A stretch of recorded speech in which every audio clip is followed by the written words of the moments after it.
नमस्ते दोस्तों, मेरा नाम विपिन कुमार और आप देख रहे हैं मैथ विजार्ड्स। यह वीडियो स्पेशल 12th स्टूडेंट के लिए जो इस बार इंटर का एग्ज़ाम देंगे 2022 में। कुछ बच्चों के कहने पर हम आज केमिस्ट्री के मस्ट वीवीआई क्वेश्चन जो 2022 बिहार बोर्ड में सेम टू सेम पूछे जाएंगे, जो कि सब हम बोर्ड मॉडल क्वेश्चन को यहाँ पर हम दिखाएंगे, ठीक है। और चैप्टर वाइज हम सभी क्वेश्चन को दिखाएंगे। देखिए, पहला चैप्टर है ठोस अवस्था। केमिस्ट्री का पहला चैप्टर है ठोस अवस्था। तो इस चैप्टर के जितने भी वीवीआई क्वेश्चन है उस क्वेश्चन को हम आपके सामने दिखाएंगे और आप 10 से 15 दिन में अच्छे से रट लीजिए, याद कर लीजिए, जिससे आपको बहुत फायदेमंद होगा आपको बोर्ड एग्जाम में, ठीक है। तो चलते हैं हम क्वेश्चन पे। ठोस अवस्था के कुछ क्वेश्चन देखते हैं।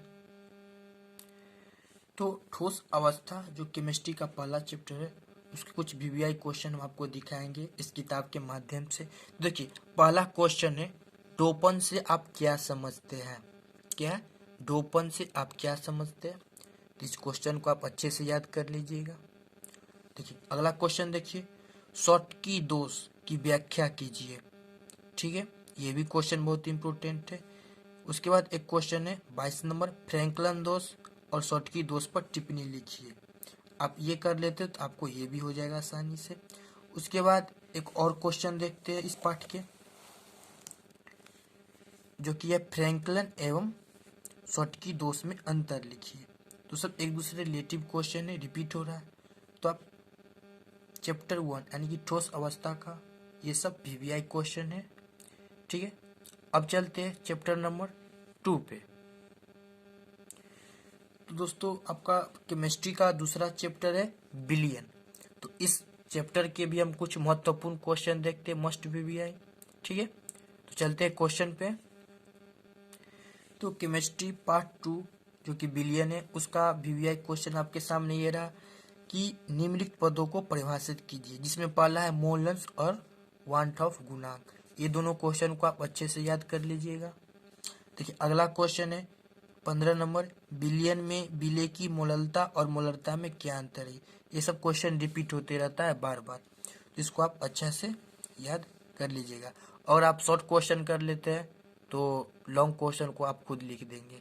लॉन्ग क्वेश्चन आपको याद करने की कोई ज़रूरत नहीं है, ठीक है। अगला क्वेश्चन आपका यही रहा। तो पार्ट 2 केमिस्ट्री का और कुछ क्वेश्चन उसको हम देखते हैं। जैसे क्वेश्चन 19 नंबर है कि हेनरी के नियम द्वारा द्रवों में गैस की विलयन पर दाब का प्रभाव समझाइए और हेनरी के नियम की कोई दो अनुप्रयोग दीजिए। देखिए दोस्तों, ये राजस्थान बोर्ड, झारखंड बोर्ड और बिहार बोर्ड में भी क्वेश्चन पूछा गया, तो बहुत इंपॉर्टेंट क्वेश्चन है, आप इसको भी याद कर लीजिएगा। नेक्स्ट क्वेश्चन है 21 नंबर, अनुसंख्यक गुणधर्म क्या है और इन गुणों का एक उदाहरण दीजिए। ये राजस्थान बोर्ड में पूछा हुआ क्वेश्चन में ये सब क्वेश्चन रिपीट होता रहता है। तो ये बिलियन चैप्टर का सब महत्वपूर्ण क्वेश्चन है, आप इसको अच्छा से याद कर लीजिएगा। और क्वेश्चन देखते हैं।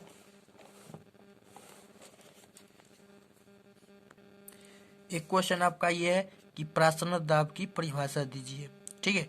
ये भी पूछ सकता है कि प्रासन्न दाब और विसरण दाब में अंतर दीजिए। तो आप अपने नोटबुक से आंसर खोजकर और अच्छे से याद कर लीजिए, इसमें हम सिर्फ क्वेश्चन बता रहे हैं, ठीक है। इस चैप्टर के एक दो क्वेश्चन और है, उसको हम देख लेते हैं। तो ये रहा क्वेश्चन बिलियन चैप्टर के और कुछ क्वेश्चन है। हेनरी के नियम लिखिए, तो आप उधर भी याद कर लीजिएगा, तो आप ये भी याद हो जाएगा, हेनरी के नियम को लिखिए, ठीक है। उसके बाद ये भी मस्ट इम्पोर्टेंट क्वेश्चन, राउल्ट नियम क्या, ठीक है। आप इतना भी याद कर लेते हो शॉर्ट क्वेश्चन में आ सकता है, ठीक है। उसके बाद और क्वेश्चन हम देखते हैं। तो ये क्वेश्चन ना बिलियन चैप्टर का कुछ और क्वेश्चन है, जैसे कि प्रासरण दाब और प्रासरणीय दाब, ये सब को आप व्याख्या कर लीजिएगा, अच्छा से याद कर लीजिएगा, ये सब क्वेश्चन आ सकता है राउल्ट, ठीक है। तो उसके बाद ये क्वेश्चन जैसे कि राउल्ट के नियम और हेनरी के नियम में क्या संबंध था, तो आपको ऊपर बता दिए थे ना राउल्ट का नियम, अब ये याद कर लिए तो ये भी हो गया। तो एक दो क्वेश्चन रिपीट होते रहता है, ठीक है। और आप शॉर्ट क्वेश्चन याद कर लेते हैं तो दीर्घ अपने आप लिख लीजिए, ठीक है। अब चलते हैं चैप्टर नंबर 3 पे। तो दोस्तों, केमिस्ट्री का तीसरा चैप्टर है विद्युत रसायन। ठीक है, तो इस चैप्टर के हम कुछ महत्वपूर्ण क्वेश्चन देखते हैं। ठीक है, तो विद्युत रसायन का आपका क्वेश्चन ये एक इम्पोर्टेंट क्वेश्चन है कि प्राथमिक सेल और द्वितीयक सेल में क्या अंतर है। यह क्वेश्चन 2019 में पूछा गया था जब हम एग्जाम दिए थे इंटर के। तो ठीक है, तो ये रहा इस चैप्टर का महत्वपूर्ण क्वेश्चन। उसके बाद ईंधन सेल क्या है, इसको भी आप अच्छे से याद कर लीजिएगा। ठीक है, और कुछ क्वेश्चन देखते हैं इस चैप्टर से। तो विद्युत रसायन यानी कि केमिस्ट्री का तीसरा चैप्टर का ये भी कुछ इम्पोर्टेंट क्वेश्चन है। देखिए क्या है कि निम्नलिखित को परिभाषित कीजिए विशिष्ट चालकता और सेलित्रांक को। ठीक है, पूछा भी गया बुयार मॉडल पेपर 2011 में। ठीक है, उसके बाद है फैराडे के विद्युत विच्छेदन के नियम को उल्लेख कीजिए। ये सब रिपीट क्वेश्चन होते रहता है। और 2-3 क्वेश्चन और है इस चैप्टर से, उसको भी हम देख लेते हैं। देखिए 2-3 क्वेश्चन और है इस चैप्टर से। जैसे कि क्वेश्चन है कोलराउस के नियम को समझाइए तथा इसका एक उपयोग भी लिखिए। ये क्वेश्चन भी रिपीट होते रहता है हमेशा। ठीक है, उसके बाद विशिष्ट चालकता और मोलरता चालकता की व्याख्या करें, मोस्ट इम्पोर्टेंट क्वेश्चन है। ठीक है, उसके बाद एक क्वेश्चन है कि फैराडे के विद्युत अपघटन नियम को लिखिए। ठीक है, ये क्वेश्चन 2019 में पूछा गया था। ठीक है, तो इस चैप्टर का बस इतना ही क्वेश्चन था। उसके बाद नेक्स्ट चैप्टर का भी हम देख लेते हैं। तो केमिस्ट्री का चौथा चैप्टर आपका ये रहा रासायनिक बल गतिकी, केमिकल काइनेटिक। तो इस चैप्टर के कुछ महत्वपूर्ण क्वेश्चन देखते हैं जो बोर्ड मॉडल है और बार बार क्वेश्चन रिपीट होते रहता है। ठीक है, और मैं ऐसे ही नहीं बता रहा हूँ, मैं क्वेश्चन बैंक के एनालिसिस किया उसके बाद ही हम क्वेश्चन को आपको प्रोवाइड करा रहा हूँ क्वेश्चन बैंक के अनुसार। ठीक है, कौन क्वेश्चन रिपीट होता रहता है। ठीक है, देखते हैं इस चैप्टर के क्वेश्चन कुछ। तो केमिस्ट्री का चौथा चैप्टर रासायनिक बल गति का देखिए इंपोर्टेंट क्वेश्चन। पहला क्वेश्चन, शून्य कर्म और प्रथम कर्म अभिक्रिया को एक उदाहरण दीजिए। ठीक है, ये क्वेश्चन पूछा भी गया बिहार बोर्ड 2010 में, तो बहुत इंपोर्टेंट क्वेश्चन है। ठीक है, उसके बाद और क्वेश्चन देखते हैं। देखिए ये और क्वेश्चन रहा यानी कि रासायनिक बल गति केमिस्ट्री का चैप्टर 4 नंबर का। देखिए कि निम्नलिखित की व्याख्या की करें। क्वेश्चन क्या है कि प्रथम कर्म की अभिक्रिया, अभिक्रिया की दर पर उत्प्रेरक का प्रभाव, अभिक्रिया की आणविकता। तो इसमें से कोई भी एक आ सकता है। ठीक है, और एक क्वेश्चन और हम देखते हैं इस चैप्टर के 1-2 क्वेश्चन। तो रासायनिक बलगति का एक क्वेश्चन और है कि सक्रिय ऊर्जा क्या है, दर स्थिरांक सक्रिय ऊर्जा से किस प्रकार संबंधित है। यह भी पूछ सकता है क्वेश्चन कि अभिक्रिया की दर एवं स्थिरांक में क्या अंतर है। ठीक है, तो इस चैप्टर का बस इतना ही क्वेश्चन था। अब देखते हैं नेक्स्ट चैप्टर का। सॉरी, इस चैप्टर का 2-3 क्वेश्चन और है जो कि लॉन्ग में पूछा जाता है, जो कि 2019 में पूछा गया था क्वेश्चन, 15 में पूछा गया। एंड ये क्वेश्चन रिपीट होते रहता है, जिसमें प्रथम कोटि की अभिक्रिया के वेग स्थिरांक के समीकरण को लिखें। दूसरा है छठम प्रथम कोटि की अभिक्रिया क्या है, उचित उदाहरण के द्वारा वर्णन करें।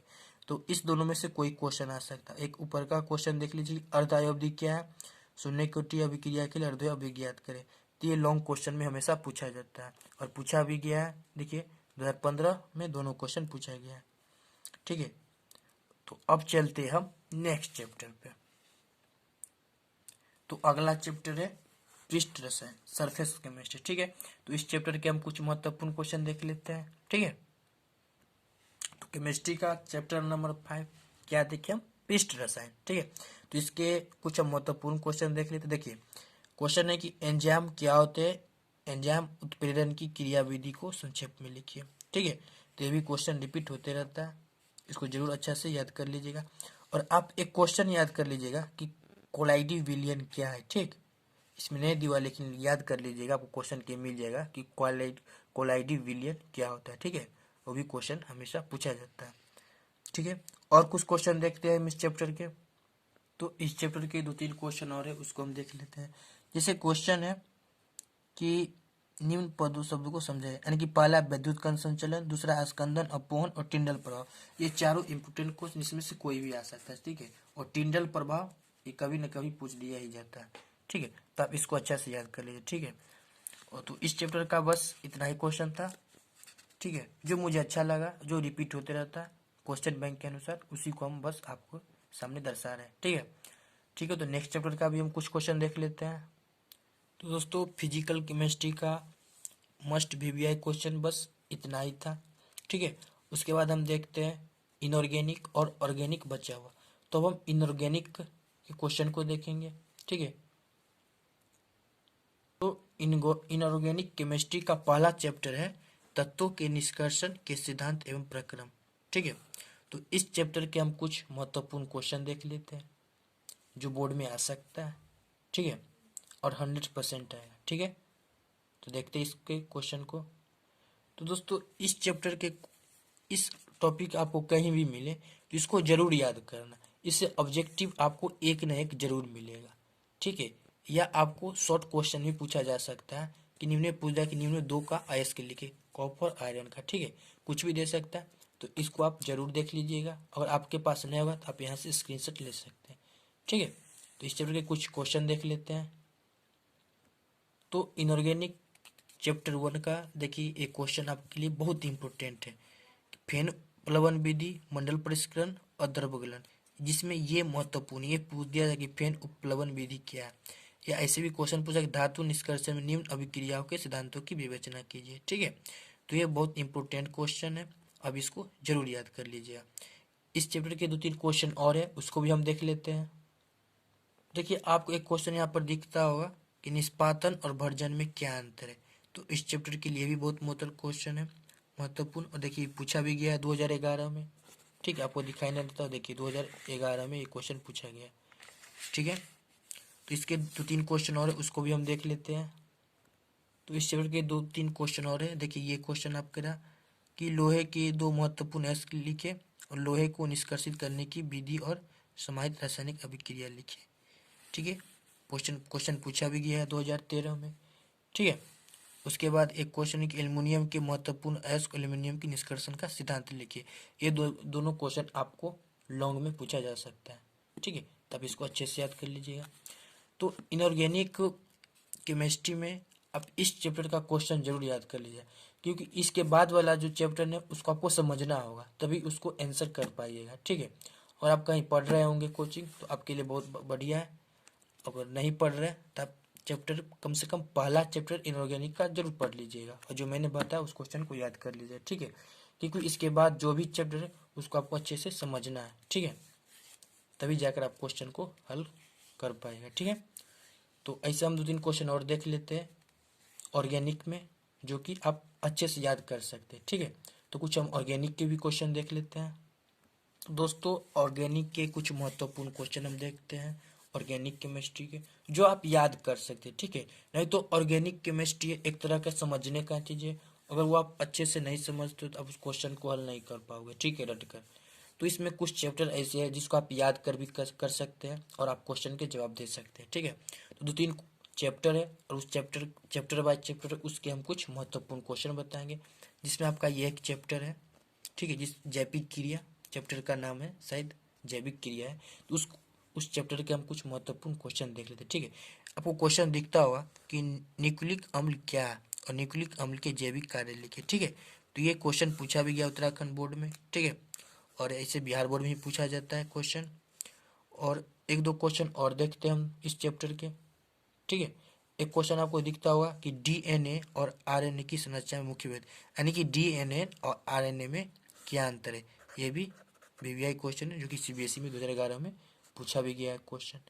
ठीक है, तो इस चैप्टर के 2-3 क्वेश्चन और है, उसको हम देख लेते हैं। ठीक है, उसके बाद नेक्स्ट चैप्टर पे चलेंगे। तो दोस्तों आपको यहाँ पर क्वेश्चन दिखता होगा कि किण्वन क्या और उपयोग सहित 2 उदाहरण दिए। ठीक है, तो किण्वन क्या आप याद कर लीजिएगा, ये भी क्वेश्चन बोर्ड मॉडल है। ठीक है, और एमपी बोर्ड में पूछा हुआ क्वेश्चन है। ठीक है, ये मैंने बता दिया कि आरएनए डीएनए क्या दर्शाते हैं, या आप इसको अंतर भी याद रख सकते हैं। ठीक है, एक क्वेश्चन हम और कर लेते हैं इस चैप्टर के। ठीक है, देखिए तो इस चैप्टर के एक क्वेश्चन और है जो आपको दिखता हुआ कि कार्बोहाइड्रेट क्या है। ठीक है, और उन्हें कैसे वर्गीकृत करते हैं, और प्रत्येक वर्ग के एक उदाहरण दें। ठीक है, तो ये शॉर्ट में भी पूछ सकता है कि कार्बोहाइड्रेट क्या है। ठीक है, और 2-3 चैप्टर और है, उसको भी हम देख लेते हैं कुछ महत्वपूर्ण क्वेश्चन।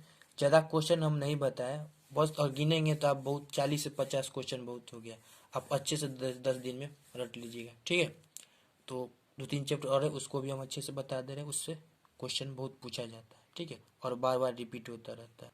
तो ऑर्गेनिक का आपको चैप्टर दिखता होगा बहुलक। ठीक है, हम कहते हैं ना, अगर ऑर्गेनिक आपको जैसे कि रिएक्शन नहीं भी आता है तो ऑर्गेनिक में 2-3 चैप्टर ऐसा है जो आप पढ़कर उसमें नंबर ला सकते हैं।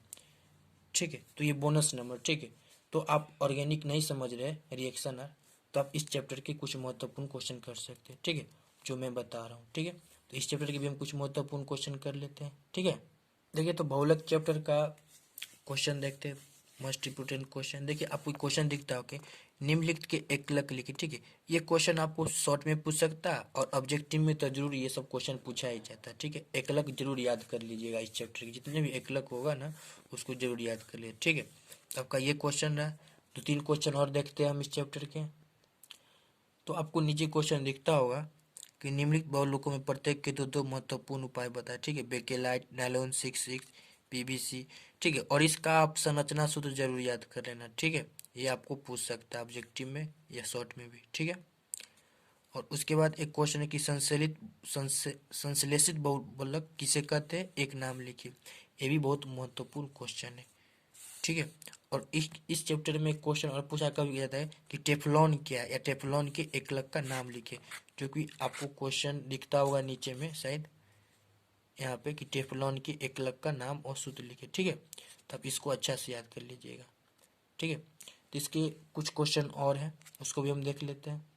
जैसे कि आपको यहाँ पर दिखता होगा क्वेश्चन, ये सब बहुलक चैप्टर का ही क्वेश्चन है। ठीक है, देखिए कि निम्नलिखित के एकलकों के नाम और संरचना लिखिए। Buena S, neoprene, nylon 6। ठीक है, तो ये सब महत्वपूर्ण है, ये सब आपको ऑब्जेक्टिव में पूछा भी जा सकता है। ठीक है, तो बस इस चैप्टर का इतना ही क्वेश्चन था। और केमिस्ट्री में आप जितना क्वेश्चन मैंने बता दिया, आप इतना अगर कर लेते हैं, क्योंकि अब क्या हुआ ना कि अब डबल क्वेश्चन पूछता है। ये पहले 10 पूछा जाता है, अब 20 पूछा जाता है, यानी दुगना पूछा जाता है। इससे बहुत फायदा होगा आपको। अगर 20 क्वेश्चन पूछेगा ना तो जरूर है केमिस्ट्री में यहाँ से आपका वैसे तो 70% क्वेश्चन इसी में से रहेगा। 20 में से आपका है ना 6 से 7 क्वेश्चन आपको इससे मिल जाएगा, 7 से 8 क्वेश्चन। ठीक है, और 10 करना ही रहता है, और 2-3 क्वेश्चन आप बनाकर भी लिख देते, आप पढ़े अगर कोचिंग ट्यूशन तो जरूर अच्छा नंबर लाएगा केमिस्ट्री में। ठीक है, रही ऑब्जेक्टिव का बात, तो आप ऑब्जेक्टिव याद करते रहिए। टारगेट है या मॉडल सेट है, यही सबसे क्वेश्चन आता रहता है। ठीक है, तो केमिस्ट्री में बस इतना ही था, और फिजिक्स का भी वीडियो हम डाल देंगे। तो आप इस दोनों चैप्टर में मत डरिए, आप इतना अगर रट लेते हैं ना तो आराम से निकल जाइएगा और अच्छे मार्क के साथ। ठीक है, तो अगर आपको वीडियो अच्छा लगा तो अपने दोस्तों में शेयर कर देना। जितने भी आपके दोस्त जो इस बार एग्ज़ाम देंगे ज़रूर शेयर कर देना, जिससे उसको आपको फ़ायदा हो जाएगा। ठीक है, और अच्छे नंबर से उत्तीर्ण भी हो जाएंगे। ठीक है, तो बाय, जय हिंद। ठीक है।